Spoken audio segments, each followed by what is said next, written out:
Në emisionin e kaluar, folëm pak për polifoninë e famshme Labe, me që jemi të dy lebër. Dhe me që ju thatë që brirët e dhis, Shqiponja me dy krena, e tjera, gjua Shqipe, është baza gjuve tjera, gjua pelazgjike, i përkasin kombis shqiptar. Po kjo e famshmja polifoni, që po mundohen të na i devijojnë tani, si mendoni ju, zoti Minxa? Po, unë nuk jam specialist në këtë sektor dhe nuk du të hyj ka ideali që kini marë, e njofa të djali në shumë kompetent, por polifonia ka filluar të paktën, si masa dokumentave që kam, ka filluar që nga kohë e Bizantit, që nga shekujt e tretë mas Krishtit, që njifet polifonia. Sepse, unë para shumë vjetësh zbrita në Bazilikat, 4 ditë, sepse bënin festën, alla shqiptarqe, nga ini, nga kroj, më thanë, do të thot nga kruja. Kroj, ata i thoshin krujës. Edhe veshë me qeleshet e krujës e me veshet, me pantalonat e atyre. Dhe, ishe dhe një specialist, një historian që e mori vesh që unë kisha shkua me gruan dhe mu afrua. Më qoj ke një shtëpia një plake. I kishte vdek burri, kishte 100 hektar tok, i mbil të rush, e shte rush, e hynë të leku kësaj si rush. Ajo më këndoj këngën e Veronës, ati qiftet në Verona që u dashuruan. Ajo tha, nuk është italiane, tha. Romeo Julieta. Dhe ajo dinte tekstin e qiftit të Veronës që u dashuruan, ajo dinte tekstin për manç. Kjo vjen që nga Bizanti, tha. Është kënduar në Bizant qiftit, dashuria e parë. Shumë interesante, zotin Minxa. Dhe ajo ma këndoj në gjuhën Shqipe të lashtë Bizantine. Në 10 fjalë kuptova 3. Por ata u treguan të kujdesshëm. Më vu një gazetar mas mua, mas meje dhe gruas, që shetitëm ato 4 fshatat, Barile, Maskite, Gjineshtra, Zhuri, i shetitëm, hangëm buk me njerëzit, ku vendoni me njerëzit, në gjuhë Shqipe, pjesërisht. Dhe ajo ma këndoj këngën. Vajti djali dhe i tha vajzës, të dua i tha, poshtë balkonit, si që në thonë që është nga Verona. Ajo e shqiptonte në Shqipen e Bizantit, o zoti madh. E shqiptoj në Shqipen e Bizantit, të dua i thoshte. Jo i tha ajo. Po të dua, e ke syrin si ulli, e ke gjoksin si dardhë, e ke bëllëthon si kungull e ku ta diun ato këngët e vjetra. Të mos ishe gazetari, unë s'kuptova gjë. Pa ajo ngull të këm, kishte librin e vjetër, 1000 vjeqare ajo në shtëpi, ju luta, doja t'i që lek sa të donte. Unë hodha 50 euro për të plakën, për konë që më dhuroj. Ajo hapi një libër, shënoj emrin. Unë isha poshtë në Ritan Cekës. Kishe qenë në Ritan Ceka para meje. A i kishe hedhë 20 euro. Unë punëtori pensionist, jo hodha 50 euro për plakën. Dhe ju luta. Edhe 1000 euro të më kishe thënë atë libër unë e doja, që ishe në gjuhën shqiptare të Bizantit. Nuk më dha. Po si do t'ja bëjmë, zoti Minxa? E mbrojmë teoremën që polifonia Labe është të paktën që nga Bizanti, e këndushme, rrjedhshëm tradicionalisht. Po pse jo para Bizantit, o zoti Minxa? Përse jo para Bizantit? Unë thash atë që di. Atë që di. Unë thash atë që di, atë libër të material që kam. Mirë. Se nëse ndej do më thot dikush, edhe unë do i them, të material kam, këtë thash. Materialet nuk kanë fund. Materialet nuk kanë fund.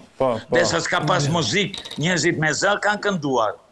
Po e dokumentuar, është që nga Bizanti, është folë polifonia pa ndërprerje në gjuhën Shqipe.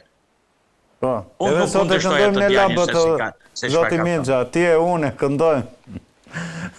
Profesor, ju nga progonati e ne po na lejove të bëjmë një përmbledhje, se 30 minuta besoj që bët atë që... Por do flisni. Jo, të bëjmë një përmbledhje të kësaj që ju thatë për teleshikusin, që nëse na dëgjon. Po, vazhdo. Po. Unë kuptova që Profesor Mingja, me studimet e veta që bën me banim aty në Itali, janë të vlefshme. Rreth 700 libra që i ka në bibliotekën e vet. Po. Me mijëra faqe. Dhe atë që ai ngulkëm në dy simbolika të fuqishme që identifikojnë shqiptarin, sot Shqipëri shqiptar, dikur Arbëni, Arbënor. Shqiponjën, e lidhi me beteat e Aleksandrit e gjitha. Për para Ilir dhe para Ilirëve Pellazg, dhe para Pellazgëve Atlantidas. Dhe kjo shqiptari ruan pikërisht atë që quhet e pelarg, e dikushme. Për shembull, nëse kjo briri i dhisë, që ne e quajmë si brir të bollekut, jo rasisht kalon në përkokat e atyre heronjve, e atyre eposeve, atyre njerëzve që filloi me Zeusin, i cili u ushqye nga qumshi i dhisë, që ne shqiptarët themi ende sot e ambël, dhe qumshi i dhisë quhet e ambël si në kohën e Zeusit 10.000, 9.000, 8.000 vjet para edhe sot në Shkodër edhe sot tambël, po. Më sill një gotë tambël. Dhe për shkak të kësaj lidhje që bëri dhia me Zeusin dhe u quajt briri i bollekut. Mirë po, Akili gjysëm perëndi edhe gjysëm toksor ka trashëgimi nga Zeusi. Peleu, jati Peleu dhe me radhë, pra është një edhe trashëgoi pikërisht këtë kapele me bririn e dhisë. Mirë po, divan tjetër që edhe Aleksandri i Madh, i cili u rrit me librat e Akilit në një Aztek, ose u rrit me bekimet e Tjemës, Mirtali apo Olimpia, me bëmat e me gjëmat apo me veprat e Akilit. Dhe ai mbante përsëri këtë që tha zoti kapelen me brir. Po e mbante Piro i Epirit po të njëjtin kapele, po të njëjtin valle, po të njëjtin fustanell. Mbante Piro i Epirit si nip i Aleksandrit, edhe vërtet ishte nip fizik. Edhe i afër, se ndryshe Aleksandri një ndaj niprat apo stërniprat e Akilit. Edhe jo rasisht e mbani ato që tha zoti Mingja, studiusi. E mbani Teuta dhe shumë mbretëre me tresha të tjera. Dhe Skënderbeu më vonë. Dhe Gjegjë Kasioti jo rasisht mbani. Pra, kjo simbolik u ruajt te Napoleoni nuk e dim, por të gjitha general të mëdhenj, strateg të mëdhenj, herojnë të mëdhenj, nuk është rasti që pikërisht këta që janë o Arbënor, o Ilir, o shqiptar. Për shembull, Aleksandri i Madh, që këta grekët akoma vazhdojnë të mburin, se edhe kanë si të tyren, pa e ka thënë ato që tha zoti Mingja, po kur Kliti, djali i Bardylit, ka bërë marrëveshje, që mua më erdhi këto ditë me Aleksandrin, edhe thot ne do luftojmë brother to brother, e gjitha në anglisht, po do luftojmë si vllau me vllan, kundër persianëve që po vinin. Pra, Kliti i tha në kontrat, në marrëveshje, fjale, që do luftoj si vllau me vllan. Po është një Klit tjetër, i cili u vra pa dashje nga Aleksandri, edhe thot u vra i fundit i gjakut tim. Po Kliti tjetër ishte Klit i lirë. Pra, dije që ishte i lirë, Kliti, edhe u vra i fundit i gjakut tim. Kliti që u vra në gjatë pjesë Aleksandrit, sepse ai përmendi teatrin që tha gjithë ushtrinë e ngriti Filipi, baba jot. Dhe po, në atë pjesë, po. Aleksandri si e period që ishte unxef në kjo gjë, i etur për lavdi, edhe e qelloi e vrau Klitin dhe u pendua shumë vonë. Shumë drejt. Profesori bëri një prurje tjetër, që prifti indian, që unë jam në njëjtin mendje me atë, ndonjëherë dhe ju më keni ndaluar, për shembull kur themi ne që gjua indo-europiane është konvencion. Është konvencion, me është një emërtim. Është një emërtim që u gjen, jo se jam unë kundër, sigurisht që Shqipja është brenda kësaj gjuhës, po është bazamenti kësaj gjuhës, jo se jemi ne shqiptar. Po fakti që shpjegon edhe termat, jo vetëm që bën lidhjen heleno-romake, jo vetëm që është para heleno-romakës, gjuha shqipe, po jo vetëm që ka lidhje me gjuhën indo-europiane të quajtur si familje, po shpjegon termat e indishtes. E sanskritishtës kjo gjupra, që do të thotë që fakti që Aleksandri i Madh ka edhe i u tha që ju jeni i ratës e bukur, kanë ardhur 2-3 leka para te, edhe 300 leka Aleksandrit, Edhe po më gjete sot mua, ky eroj mati i Greqisë, po më gjete mua, ata kanë emrin Aleksej, nuk kanë emër as Aleksandr, as Leka. Nësa ne kemi me mira emra Aleksandr, me miliona emra Piro, me mira emra Leka. Kemi monedhën o... Kemi monedhë. Pra, ky Leka i mat edhe pript indian i tha që kanë ardhur 2-3 leka për parë, po si i dallon, sepse kanë qenë civilizuar, kanë qenë të bardhë, kanë qenë si ty, kanë qenë të qetur në mënyrën tënde, i thanë Aleksandrit. Dhe atëherë ne dim që Aleksandri ka shkuar, ka quar kulturën pellazgë drejt Indisë, por nuk dim që indianu, kjo është utopike, që indian kanë ardhur dhe prunë gjuhën indo-europiane, pastaj herë thonë gjuhë indo-gjermane, ndërkohë që është puro shqip. Gjua europian që e sotë, është gjuhë, se faktikisht që nga e para, po gjua që nga indo-europiane. Po ti po thua që anatoliane, tokariane nuk ekzistojnë, si janë gjuhë të gjallme, tokariane gjuhë e toks. Anatoliane, ande nga doli njeriu nga shpella, që thonë 15-20.000 vjetë për para. Po gjua që ruhet, si e amla, që ruhet nga 10.000 vjetë, gjuhë që edhe atë që solli profesori në Zeland, që dajak nuk keni dajak me Iran. Pra, po ke hanës në Peru, ke Aztekët, ke Meksik. Pra, kemi një gjuhë që pellazgët e shtrirë dhe pushtuan lundrimet e para, le themi i bëri Kolombi apo Magellani, pa ato janë bërë nga Fenikasit. Po që ishin Fenikasit? Ishin pellazgë. Kur thot sot studiusit grek që ABC-n alfabetin e morën nga alfabeta e Fenikasit, po Fenikasit ishin pellazgë, nuk e thonë që e morën nga pellazgët, po thonë që e morën nga Fenikasit. Po Fenikasit ishe vetë, Fenikasit ishe pellazgu i Vezdeut pjesa lindore, si që ishe pellazgu që ishe Sumerët, ishin pellazgë. Pra, ky popull ruan gjuhën e Sumerëve, ruan gjuhën e Fenikasit, ruan ABC-n e Fenikasit 1200 para Krishtit, po ABC e vërtet është 2000 para Krishtit, sepse lineari B ka lidhje me ABC-n e pellazgët, apo kultura Mikenasi, apo disku i Festos i Kretës, i Mikenës, Nikostillo e shpjegon me Nina Nulla dhe me qarje shqip. Pra, shumë fjalë në Meksik, kur një albanolog nga Korça, ndoshta ndër të parë që shkuan në Amerikë, ku shkoi ke indianët e Amerikës, edhe pas 2 ditësh tha mos më përktheni më, se i marr vesh vet. Pra, indianët lëkurkuq të Amerikës flisin një gjuhë e cila kishte lidhje me gjuhën pellazgë, që ky Korçari, Jorgua, e kuptonte shumë mirë. E tha, mos kam nevojë për përkthim, se i kuptoj, tha. Si zoti Minça që tha, që unë kuptova ke Romeo dhe Julieta, atë plakën e vjetër italiane. Shumë interesante. Do t'i lutemi zotit Minça që të na i gjej atë tekstin e asaj poezie që më kërcen, ose tregim, ose kështu, atë të vjetrën fare, mbi atë që kishte ngjashmëri me Romeo Julietën, i lutemi të na i gjej, të na i sjellë, se është shumë interesante, sepse dhe unë kam dëgjuar që Shakespeare e ka marrë subjektin nga një tjetër ngjarje e vjetër që kishte ndodhur. Nata e 12 e Iliria të Shakespeare. Po, mirë, po Romeo Julieta është marrë, sepse thelbi i asaj dhe Romeo Julietës është kjo, që aq e fortë ishte besa e tyre në besim. Besimi dhe besën njëri tjetrit në fe, aq e fortë ishte sa që të dy ata vran veten, mbasi të dy e pa njëri tjetrin të vdekur, zoti Guri. Kjo është shumë e fortë. Domethënë dhe ai e pa të vdekur atë dhe vrau veten, dhe ajo e pa të vdekur atë dhe vrau veten. Kjo është gjithë ajo, domethënë fabula e kësaj.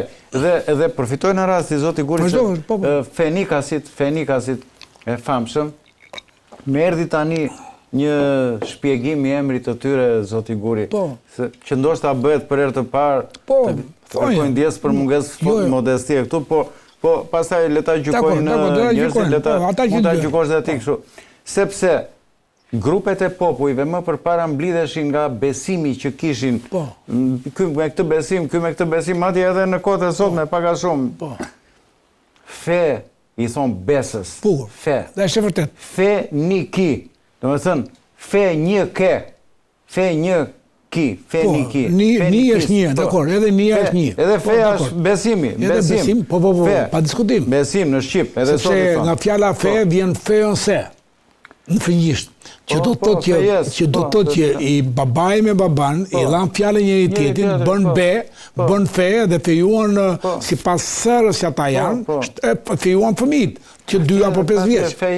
Po feje feonse. Po dhe në Itali i thon fede, do të thonë fe dhe, besim dhe. Po fede, po. Është komplet dy fjalë shqipe. Edhe felicita është që duke qenë i lumtur ti. Felicita ka fjalën fe në fillim, rejnë. Dhe ajo, po. Po kjo është shumë e saktë, sepse e ka qenë dhe një zonjë nderuar gazetare në radio televizion shqiptar, e cila dhe ajo e lumtur vjen sepse duke qenë ti me plot besim, ki diçka e caktuar je shumë i lumtur, pra që pra feja është tani më erdhi që ti përmende popullin Fenikas edhe them fe, domethënë besim fe një ki. Fe një kini. Po, shumë. Dhe një besim kini. Unë jam dakord. Është komplet shqip, se ata ishin popull Pellazg. Po, popull Pellazg. Quan dhe shkrimin ande këte shkronjat e famshme që me të drejtë dhe zoti Alban Kraja thot, ore ti kemi dhe ato, se janë shkronja Pellazg dhe ato të delta. Dhe është delta e lumit më burr. Komplet. Kanë edhe domethënie, kanë dhe kështu, po janë përmendur sepse gjuha shqipe është shkruar në disa alfabete, me alfabetin latin, me alfabetin cirilik, me gjitha alfabetet e tjera. Shiko, neve, zoti Bala, e përmendim shumë fjallën alfabet, që është alfabeta, por ABC-ja tingullon shumë herë më bukur se alfabeti. Është i vetmi popull, më lejon vetëm një sekond, që i thot gërmës A, B, Z, gjithë popullet e tjera, që duket janë të më pastajshëm, sepse i thot Z-ës, i thot K, i thot K, i thot les, unë i them les, L, M, ata i thon M, L. Për ka shpjeguar një shoku jo se që janë ato alfabeta këto. Mirë, dakor, po do të them që kjo ABC që u shpikë për njerëzimin 2000 vjet nga Pellazgët, edhe thon pastaj herë Pellazgë, herë Fenikasit e quan alfabetin ose ABC-n më saktë e quan dhe në Etruri në 1300 vjet para luftës Trojës, dhe 1500 në Etruria që përmend profesori Myrtazaminxha. Pra, kjo ABC që ka kuptimin më të plotësuar, më e përplotësuar ABC-ja Pellazgë se sa alfabeti. Alfabeti pastaj është kjo gjoja e Fenikasit që e morën grekët dhe bën grekët jetonin me Pellazgët, se ky është gabimi më i madh, edhe ky është frymëzim që do ta them. Gabimi më i madh pra, që ti e shikon gërmën që është ta zëm pi grek ose pia, që pia ka qenë një tamam si gota, ja urdhoni. Kjo është gota, dhe Pellazgu, ose studiusi atërshëm, i mençuri atërshëm, për të thënë që ti pi, edhe vizatoi gotën pranë. Mi vo greku që bëri, për të thënë që unë bëra diçka ndryshe, e mora nga Fenikasit, e mora nga Pellazgët, nuk e tot nga Pellazgët. A i vetë ishe shtres mbi Pellazgët, sepse gjeti Pellazgët tot Herodoti ky Elen, me i viteve 700, 600, 500 para Eroson. Gjeti Pellazgët, atë pse tot e mora nga Fenikasit, kur Pellazgët kishin ABC-n e tyre. E mori nga ata venda si aty pra. Sepse plotson Platoni, që ABC-ja, ose alfabeti, që i thonë ata, po ABC që i themi ne, e 630 që u morë për herë parë, e 600-ës, ka ndryshim shumë të madha, sepse kur u morën 600 nga Pellazgët direkt vendasit, u morën original si që ishe ABC-ja e Pellazgët. Nësa 200 vjetë më pas, ajo ishte zbulim pasaj. Që e ka bërë zoti Gjango, po e ka bërë zoti Grigor, i madhi Grigor Savanti, Grigor Voskopojari. Po ansi pra, që ansi është ai që i quajti këta savant, Simonoid, Grigor Voskopojari, të nënkryetarin e Akademisë së Voskopojës. Po çfarë është Voskopoja? Voskopoja që edhe psoi atë fatë destruktiv, atë shkatrimtar. Po Voskopoja ishte me 70, 60, 80% me studius shqiptar dhe 20-25% me studius vlesh shqiptar. Dhe në xhelozi të madhe që po ndriqonte, po atë që ne themi shpesh hiq mu errësirë apo hapu dritë pak s'dritë, po ndriqonte Voskopoja. Edhe këta të kohës të Papagozmait, apo këta të shtetit fqinj jugor, po shikoni që këtë popull po ndryqohesh, edhe ata ti bën prung profesorat, mallkuan gjuhën shqipe, kërkuan që të botonin në gjuhën greke, dhe bën ato që u përmbysën marrëdhëniet shpirtërore të popullit me edukimin në Voskopoj. Dhe prandaj ndodhi ajo që ndodhi, e tjerë. Pra, unë bie vetëm me profesori diku e përmendi shumë atë fjalën bizantin. Po, dhe duke përmendur, ti e nisë me fjalë historinë nga Bizanti. Nga Bizanti. Që është vonë. Po, pra është vonë. Miku jo një nuk ka ekzistuar, zoti Bale. Bizanti është i ri, është i vogël, Bizantin plasin për mira vjetë. Po nuk ka Zoti Minxha tha që unë kështu, po. Bizanti është dy popuj, latinoj ose arbërnoj të parët, dhe latinoj. Se ishte vetë perandori që themeloj ishte arbëror. Arbëror. Po. Konstantini. Nanishi. Dhe unë vi tashin në një lloj jo kritike, po një lloj qëndrimi ndaj një studiusi tjetër që është goxha i ftuar në studio, zoti Joçi Jazexhi, që ka një qetësi prallore, po ka një urrëtie shekullore për shqiptarët. Që të thuash ti, zoti unë ftoj duel të hapur atë. Të dy ne, edhe vetëm, edhe me zotin Pinglu, e ftojnë duel të hapur, që të thuash që 1400, kur kemi principatat arbrore, 1190, Progoni, Jeronim Progoni i pari, që kemi mbi emrat Prognin Tropoj, nga Jeronim Progani, nuk ja vlen, po prit Jeronim Progoni që është arbnori... Kemi thënë do flasim për vlerat, jo për... Po, jo për antivlerat. Dakord, por është shiftuar dhe edhe mund të cimboj ti, jo se mund të prishim mendje shqiptarësh, po mund të fyej këtë vetit shqiptare, këtë vlerë, që gjithë kjo arbëni, s'po merrem atë, po e kalova mora shkas. Mora shkas me ditë, mora shkas. Përmendet Hanin, do më vajti në mendje një shpjegimi etimologjisë e emrit të tij. Po është Ein, po shqiponj. Heinz, e kanë gjermanë, e përdorin. Po, dakord. Aeneas ishte ai, Aeneas, Enea. Edhe gërma e ABC-s është me shqiponjën anash. Gërma A e ABC-s është me figurinën shqiponj, që thuhet Ain. Që vjen Enea. Hieroglifet egyptiane. Ka qenë Shqiponja, ishte Han. Po jo, vazhdon edhe, këto hieroglife egyptiane, këto u kthyen në ABC Pellazge, që pastaj u rizbuluan nga Grigor Voskopojari, pra, në 1761 apo nga Laskal Todri, që u porositën këto shkronjza, u porositën në Alemania për të ardhur të Florinit. Dhe u vra Laskal Todri, që mos i sillte në Shqipëri këto. Pra, dhe ne zotrojmë sot me anë të profesorit Qerem Zenelet, që ne do ta kemi të ftuar në muajin maj, më vetë 2-3 emisione, disa emisione, asa kohë me zotin e nderuar profesorin e Qerem Zenelet. Po, ai do promovoj 2 ditë në Tiranë, edhe Papa Klementi XI, edhe pikërisht këto vlera të mëdha që janë dokumenta si te libri i Epirus i quajtur Albani, ai në fund fare unë e kisha parë me mira herë, se më shkuar mendja që dorëshkrimi i Hansit që ju po thoni e ka zbuluar dhe ka sjell që ne mundohemi me vullnet Gjangun e tjerë të shkojmë në Vjenë, mas e gjejmë. Ai e ka gjetur, e ka sjell. I madhi profesori Qerem Zenele. Ka ulumtuar dhe janë bile me ato që sjell profesori Qerem Zenele, po kaloi nga profesor Minxha, mund të bëhen me qindra libra, qoftë shqiptarët duan të bëjnë. Edhe ai vet ka bërë shumë volume. Sigurisht pra, zoti Bale. Ai ka bërë më burrë dhe por po them pra me artefaktet që ai sjell. Unë po them pra e pash atje 50 faqe artefakte që kam gjetur në Vjenë, gjithë libri është artefakt. Kushdo mund ta marrë, s'ke mundësi të shkosh në Vjenë. Nuk e po ja ku i ke, edhe ti pastaj bën interpretimin. Ka humbur ai kohën e vet, studimet, po. Eksakt. Zoti Guri, keni ndonjë gjë tjetër? Jo, vërtet që fjalën bizante nuk është përdorur në kohën e Bizantit. Po. Nuk është përdorur.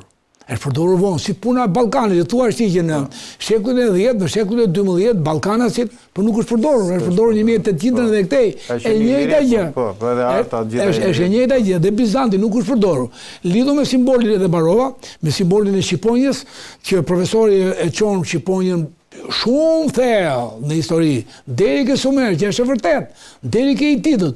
Pra, këtë që duhet na thonë neve, që popujt e tjerë të kohës që ashtu quatur Bizant, po ishte koha e Arbënojeve, popujt e tjerë e merrin dhe e vendosin vetëm në pelerin, pra Selgjukët. Indianët e morën Shqiponjën, po e bën me elefant poshtë. Selgjukët, ai sa kohë ishin fitimtar, mbasi fshirë simboli fitores, ndërsa ky populli e mbajti në Gjublet, e mbajti në Flamur, e mbajti në Stem, e mbajti në 12 princat arbënor, vetëm njëri me një kokë, tjerë ishte me 2 koka, e mbajti Kastrioti, po e mbajti në Skocezët, që është në vitet 900, që është Flamuri i parë zyrtar në 900-ën. Pastaj vjen danezi, austriaku dhe ne vim të katërtit, sepse vim renditemi nga Skënderbeu. Po kush tha që Shqiponja e Konstantinit ishte pikërisht se ishte ky Dardan që e vuri Shqiponjën si emblem të saj perandorisë lindjes. Po e Konstantini e mori ke Jul Cezari, që e kishte me një fushë verdh. Po Jul Cezari e mori nga mburojat ilire. Mbani në mburojat. Mburojat ilire. Ishte e zezë në fushë të kuqe në mburojat. Faleminderit. Po ndërkohë Akili, teti si e jema, porosit tek Efesi, ai farkëtari, që bëna, ishe Shqiponja, që është gravur në qindra muzeet botës, Shqiponja më vete, Akili me trupin e vetë, me 2-3 shoqërus, e jema që porosit me Efesi me plis, të metalur, me plis, në Mirdit, me plis ky, dhe i porosit murojën, që të vëri Shqiponjë që ishte më vete, ta vëri ke mburoja, e Akili që ishte mburoja pa thyeshme. Po vetëm kaq, po ishin Hititët 2000 vjet përpara që kishin Shqiponjën, po ishin Sumerët 3200 vjet përpara që kishin Shqiponjën, dhe ishte Zeusi 7-8.000, 10.000 që Zeu që ushton, që e mbante Shqiponjën pranë, që binte lajmet, e kemi thënë kaq herë, mbante edhe ushtën, Zeu usht. Pra, ka shumë lidhje gjenetike ky popull me kaluarën e ndritur, qoftë ajo para antike, në antikitet edhe sot në që jemi në. Po. Ja urdhoni me plis, ja Zeusi me plis. Patjetër. Ja Zeusi me plis, ja dhe ushta. Me mendimin që me plis. Do të jap që ai faleminderit do ti, brother. Të godet me rufe, Po, të godet me rufe, po pra. Ja me plis në kokë, që quhet dia në Epir, Zeusi quhet dia, ai që dinte pra. Po Odin quhen në Skandinavi. Odin në Skandinavi. Dio i thon italianët. Dio i thon spanjoll, adio, mirupafshim ke Zoti, adio. Atë din e ka vetëm gjuha shqipe. Atë dia, faleminderit. Mund ta mbyllësh me kaq, atë dia ka vetëm gjuha shqipe. Atëre të nderuar miq. Dituri, erudit. Patjetër. Djal, ha? Vazhdo me di. Janë të gjitha le, e kemi fantastike dhe duhet ta ruajmë. Dhe ky është dhe qëllimi, një nga qëllimet e emisionit tonë. Ke shumë drejt. Të nderuar miq, ky është emisioni Rënjëtona për sot, duke falenderuar edhe zotin Guri, po në veçanti zotin Myrteza Minxha për praninë e tij në emisionin ton, duke kërkuar njëkohësisht edhe ndjes, sepse nuk mundem të lidheshim si duhet që të komunikoni më lirshëm me të, por gjithsesi mendoj që idet e reja që kishte zoti Minxha, i cili ka qenë i ftuar dhe më parë në emisionet tona, dolën dhe u ezauruan në emision.